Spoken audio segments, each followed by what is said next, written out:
Golly. And on top of that, you do have a judge that actually walks around in the kitchen with a clipboard. It's kind of nerve-wracking, and he's actually jotting notes. You don't know what he's jotting down, but they are critiquing you on your knife skills, your butchering of meat, your filleting of fish, and also your sanitation, how clean you work, how organized you are. So it is pretty intense. It's very intense. That sounds more than very intense the whole time. And so are they watching not only you, but also the two folks, for instance, oftentimes that are with you? Correct. Okay. Exactly. So a lot of it's, when I compete, 65% of the judging is on taste and flavor, right. But also there's a percentage on plate presentation, your organization, your sanitation skills. Wow. So people lots of times think that being a chef is just food only. There's a lot of other factors around the food part as well. I bet there is, Tom. That is fascinating. What prompted you to launch A Difference in Dining, having been a chef for 9 years at two area establishments? What prompted launching a personal chef business? Did you know somebody who was a personal chef who'd done real well? Did you do a lot of research, travel the country, and learn about that? Or did you say, I'm going to make it happen and do it right? It seems to be the new thing nowadays. Life is busy, and a lot of people out there, they like to have a little personal chef on the side. And I was in the restaurant scene for 21 years. The right. restaurant scene was extremely good to me. And after a while, I just kind of needed a little change. So one chef even told me that sometimes being a chef is a young man's job. When you start to approach your 40s, it gets tough keeping up to those 25-year-olds on saute station with 4 pans going at once. And, you know, the old man can only do 2 pans at once. Oh, you know? no. I don't believe it. So we bring the restaurant to people's homes, and it's just worked out incredibly nice. So, and I enjoy teaching as well. I was chef instructor at Horry Georgetown Tech for 14 years. Is that right? 14 years, your entire tenure here. Yeah, exactly, Wow. exactly. My business started getting so busy that I just recently left the college, and you know, we have to sculpt the younger students. We have to sculpt them for the future. Us old chefs won't be around forever. So it's another gratifying thing, teaching others.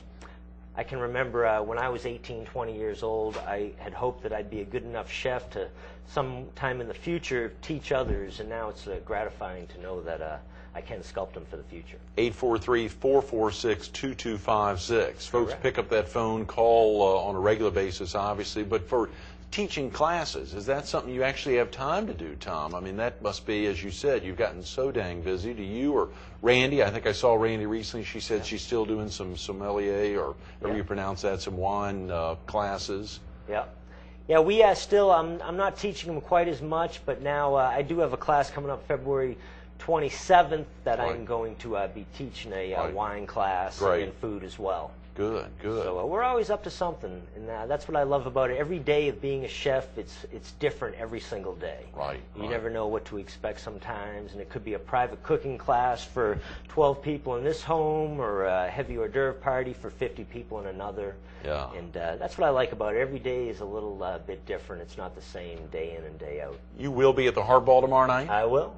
And I think for folks who may want to call, if there's still any tickets available, the 843-282-2932. The number, it's a direct line for the Hardball, and tickets have gone brisk.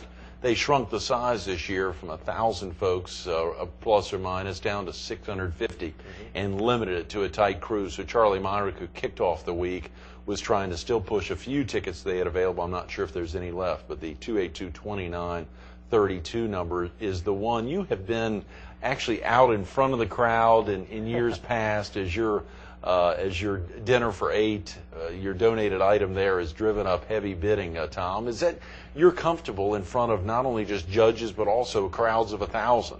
Yeah, it's I've never been camera shy for whatever reason. The crowds don't bother me, and again, we're trying to raise as much money as we can for this great event.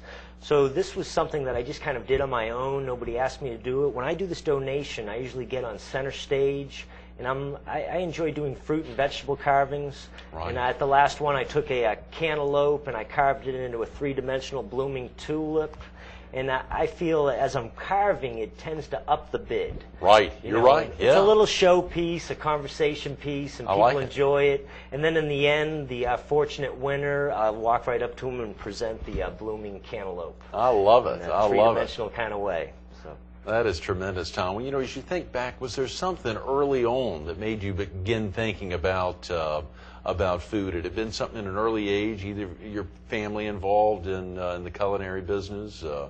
To be honest with you, how it started off at about 15, 16 years old, I was that little dishwasher at a local restaurant, Right. a strong, reliable, fast kind of guy. Right. And the chef came up to me one day, hey, want to get in the kitchen, you know, start doing some salads and vegetables, and to get away from the suds and going with some food. I was all over it, a little bit more money, you know, from $5.50 to $6 an hour, whatever the case may be. Yeah. So that's kind of how it started for me about 21 years ago. And I enjoyed the kitchen, Right. and after high school, I decided to go to Johnson & Wales College, one of your top culinary schools Right. in the Right. country. Yeah. And I went to Providence, Rhode Island, pretty close to Boston. So it all worked out in the end, and overseas training after that, and the college was great to me, being chef instructor.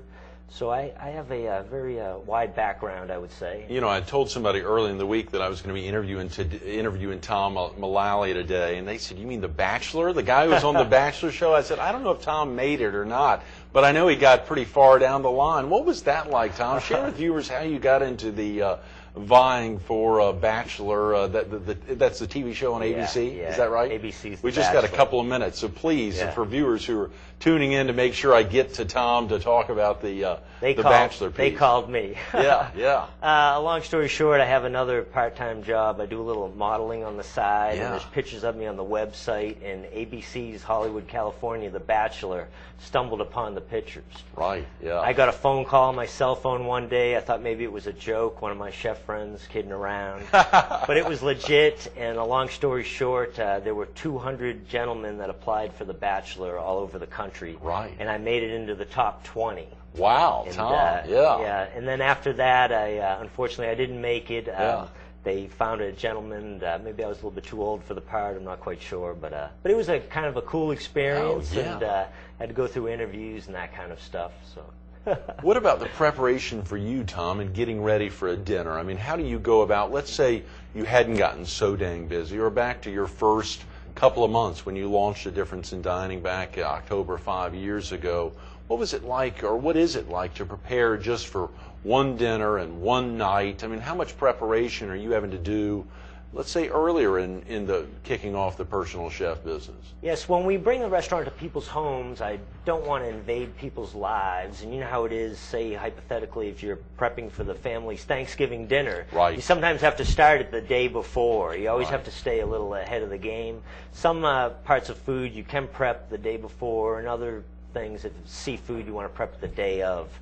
But yeah, we definitely don't want to have to come into people's homes 4 hours before dinner. Right. So I lease a state-of-the-art kitchen locally here in town. Great. And we do all our prep there, and then we just go into the people's homes about an hour, hour and a half before dinner. Mm-hmm. And we'll set the table, or whatever the case may be. We get a lot of special requests, and we can accommodate anything.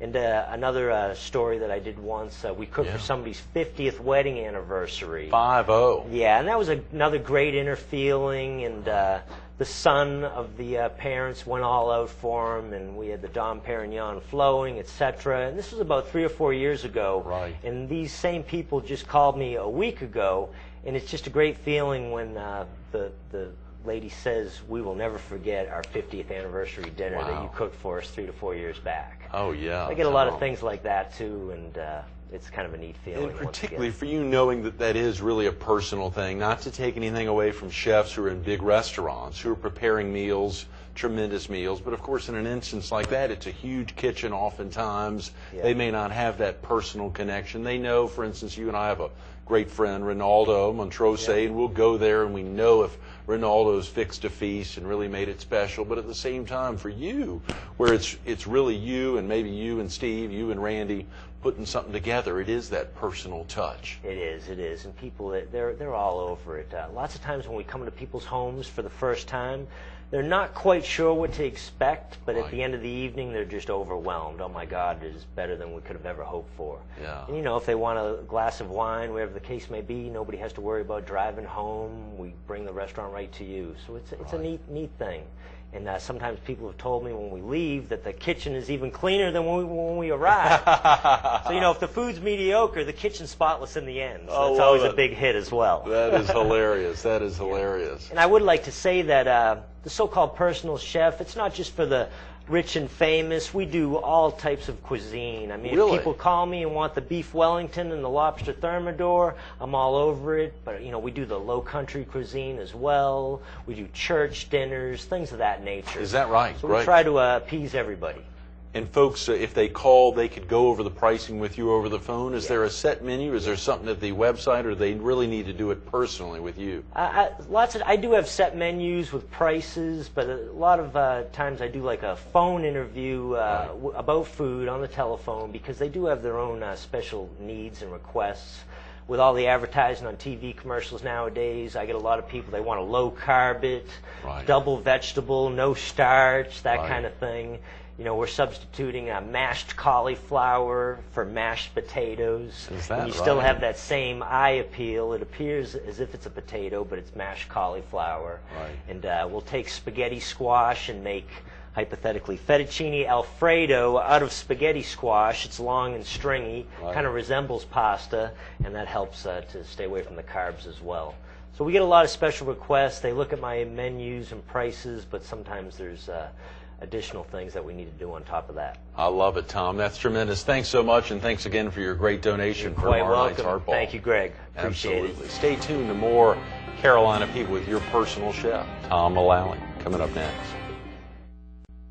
You know, it's not all about food competitions for Tom. It's not all about all the great preparation going into a great meal or making your life easier. You heard him say it. He was getting teary-eyed talking about the experience of bumping into somebody and the guy coming over to thank him. He overheard him talking about making this donation to the 14th Annual Heart Ball tomorrow night. The experience for him is being recognized and being a part of making a difference in this fight against heart disease and stroke, and someone else recognizing it. There's a lot of people out there that are thankful to donors like Tom. Donors all week long, we've been hearing about them talk about making that effort to raise money for this big fight. It's a fight that we fight every day. Be a part of making a difference. 843-282-2932. There may be some tickets available. If there's not, get your name on the list for next year's Heart Ball. Be a part of it, or just call the Heart Association office at 282-2907 and make a donation.